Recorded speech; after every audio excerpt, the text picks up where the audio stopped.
The only people who don't want to disclose the truth are people with something to hide.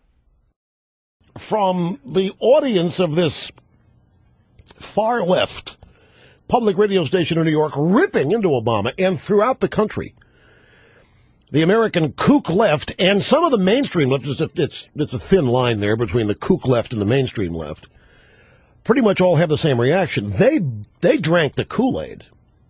They're the ones who thought that this was all messianic. They believed Obama when he said he's going to close Gitmo, we're going to get out of Iraq, we're going to get out of the world, we're going to punish ourselves, we're going to apologize to the world for being the rot gut nation of the world. They are the ones who are surprised. They are the ones in a state of shock. You and I, this is what troubles us, have known all along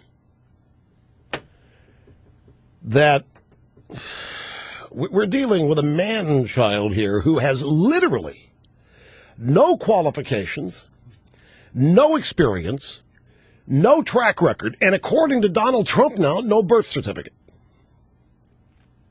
Trump was on The View yesterday. Trump is performing a valuable service here. He is attempting to help Obama out of a jam. You can't say that Trump is a kook right-wing birther. Trump realizes the problem that Obama faces here with credibility. He's giving him a chance here to establish some credibility to produce the birth certificate. Whoopi Goldberg and Barbara Walters were appalled and aghast at this yesterday with their mouths open, which is not unusual, that Trump would go down this road.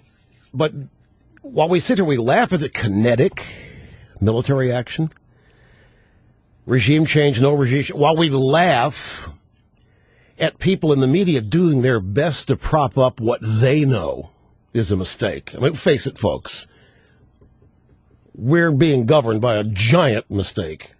One of the biggest mistakes that's ever been made in an election in this country. We are in the midst of it. They know it too, but their interests are covering it up, papering it over, and trying to offer advice via their questions, solutions via their interviews and their media exposure, and so forth.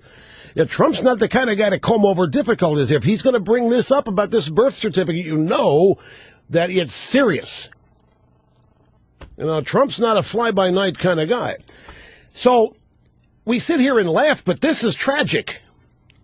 It's tragic and it's dangerous because genuine illegitimacy and incompetence and lack of qualification is on parade each and every day. And this being locked out of the Oval Office, while hilarious, is one of the most accurate metaphors for where we are with this regime and where it is.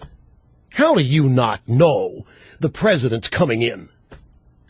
That was the excuse they gave. Well, the White House didn't know he was coming in. What, was he still at the Mayan ruins with the family? What do you mean he didn't know? Listen to what the left doesn't want you to hear. Folks, this business of Obama being locked out of the Oval Office, there is a precedent.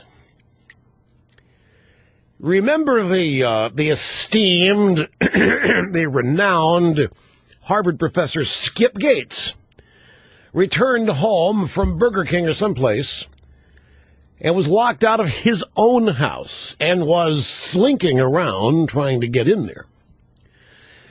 An ever-observant Cambridge cop saw it, walked in, essentially arrested Gates, and we needed a beer summit to sort this all out. So it's a good thing. Obama's not been in the country much lately. It's a good thing he was recognized. Can you imagine if the President of the United States had been arrested trying to get in the Oval Office? Didn't have a key, obviously. Can you imagine what would have happened?